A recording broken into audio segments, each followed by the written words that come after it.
Que se passe-t-il à la maison centrale entre Marcel, Pivi et Tchekboro? Dans cette vidéo, nous vous mettons la puce à l'oreille. Suivez.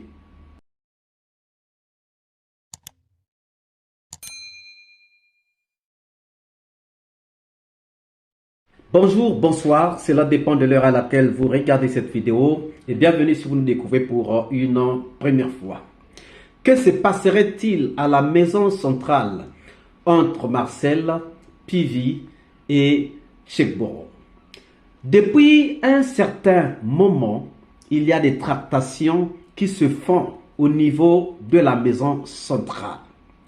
Des tractations qui risquent de changer le cours du procès des massacres du 28 septembre 2009. Que se passe-t-il réellement? Il y a deux choses. Premièrement, il y a des tractations pour convaincre Marcel de dire la vérité, car sinon ça va être chaud pour lui. Deuxièmement, il y a le conflit entre Marcel, Pivi et Tchekboro. Du point de vue des tractations, pour convaincre Marcel afin de dire la vérité, d'après nos sources, il y a quelques semaines déjà, des hauts cadres du CNDD sont passés au tribunal de Dixine. Ils sont passés au tribunal, mais aucune communication n'avait été faite sur ce sujet. Peut-être parce que le motif pour lequel ils se trouvaient là était un motif peut-être confidentiel. Mais après le tribunal, ils sont passés à la maison centrale. Et d'après nos sources, à la maison centrale, c'était pour rendre visite aux anciens du CNDD qui sont emprisonnés, mais surtout de voir Toumba et Marcel. Toumba pour lui demander pardon et Marcel pour le convaincre de dire la vérité. Demander pardon à Toumba, ce n'est pas un problème. Toumba est en train d'accorder le pardon à celui qui le lui demande. Mais le problème, c'était de convaincre Marcel. Comment peuvent-ils convaincre Marcel à dire la vérité?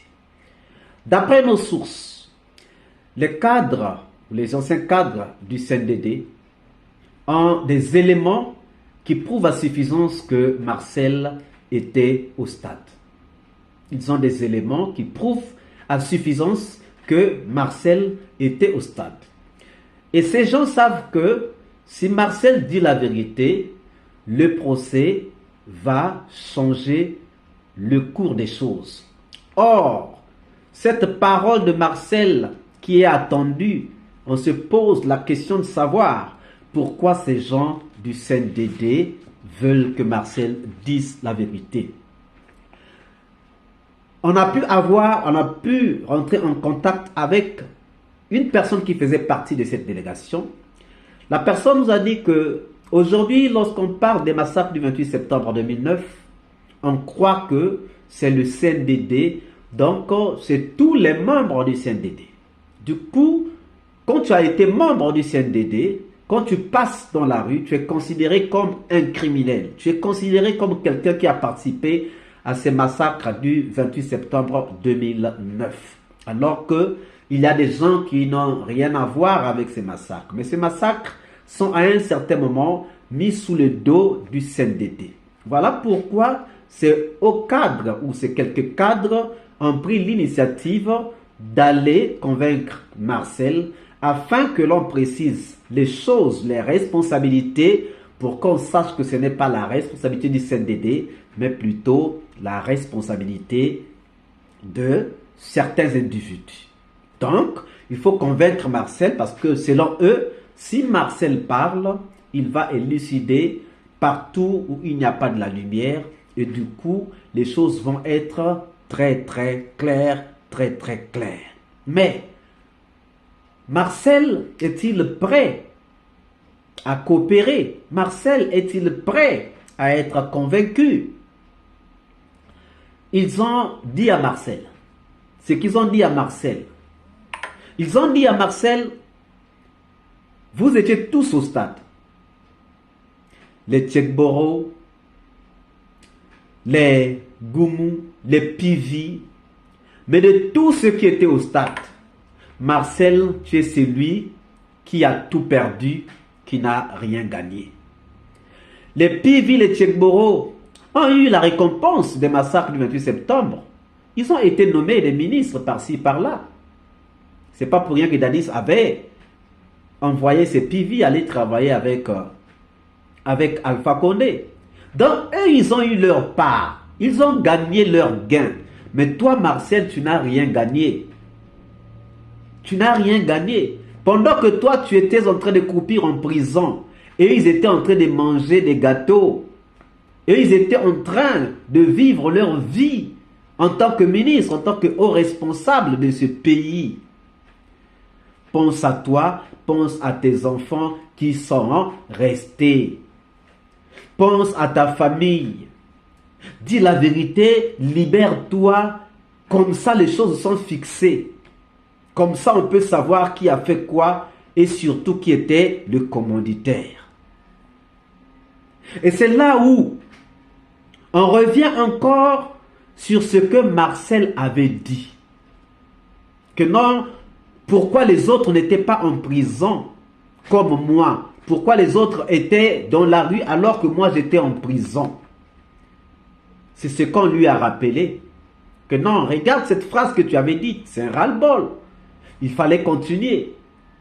Et donc depuis là, depuis quelques semaines, que ces gens sont passés à la maison centrale, Marcel est en train de réclamer des indemnités auprès de Pivi et de Tchekboro. Marcel est en train de leur dire, j'ai fait la prison à votre place. Moi aussi, je dois avoir ma part.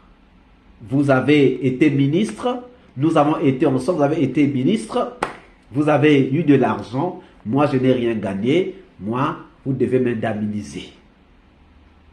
Donc, ça commence à brûler entre Marcel, Pivi et Tchekboro. Donc Marcel est maintenant en train de réclamer que les Pivi et les Tchekboro puissent l'indemniser par rapport à la prison qu'il a faite à leur place, eux qui étaient ministres. Alors, chers amis, Marcel parviendra-t-il à mettre la pression sur Pivi et Tchekboro? Pivi et Tchekboro vont-ils céder à la pression de Marcel? Et si Pivi et Tchekboro ne cèdent pas à la pression, Marcel est-il prêt à craquer? Vous vous souvenez que lorsqu'il avait dit cette phrase, que moi j'étais en prison, pourquoi les autres n'ont pas été en prison comme moi? C'était déjà le début d'un ras-le-bol.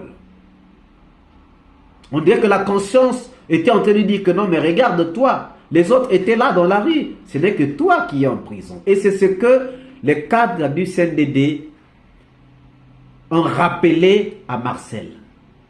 Mais est-ce que ce passage de ces cadres du CNDD à la maison centrale va vraiment pousser Marcel à réfléchir, à rentrer dans sa conscience et à prendre une décision qui va être utile pour le procès des massacres du 28 septembre 2009? De toutes les façons, si les Pivi et Tchekboro disent qu'on va t'indemniser, Marcel va toujours se taire. Cependant, c'est une information, nous devons la gérer. Toute information, lorsqu'elle est nouvelle, elle paraît toujours difficile d'être acceptée, mais nous devons la gérer. Ne rejetons aucune information, gérons-la. Peut-être que, on ne sait jamais, seuls les imbéciles ne changent pas, à moins qu'ils nous prouvent qu'il est imbécile. Si même les hauts cadres du CNDD eux-mêmes sont en train de pouvoir mener une sorte de médiation pour l'aider à s'en sortir, peut-être qu'il va saisir cette main. Peut-être qu'il ne va pas la saisir, on ne sait pas. Et on ne sait pas, on a demandé qui faisait partie de ce groupe. On ne nous a pas donné la liste complète pour essayer de voir les affinités entre Marcel et ces gens-là pour voir si ces gens-là pouvaient le convaincre ou pas. Mais Ça, c'est ce qu'on avait à vous partager. À vous de regarder. Marcel serait donc-il prêt à craquer? Laissez vos commentaires en bas. Et si vous avez aimé cette vidéo, ne manquez pas de laisser vos pouces bleus, de commenter, de partager dans vos groupes et pages. Et si vous n'êtes pas encore abonné, nous vous prions de bien vouloir vous abonner, sans oublier de cocher la cloche de notification afin d'être averti à temps réel de toutes nos prochaines publications. N'oubliez pas aussi que nous avons créé un groupe WhatsApp pour Soleil d'Afrique. Le lien se trouve dans la description. Sinon, vous envoyez un message sur notre numéro WhatsApp qui est au début de la vidéo et nous allons vous intégrer dans ce groupe. Quant à moi, pour ce soir, je voulais vous dire à très bientôt. Ciao!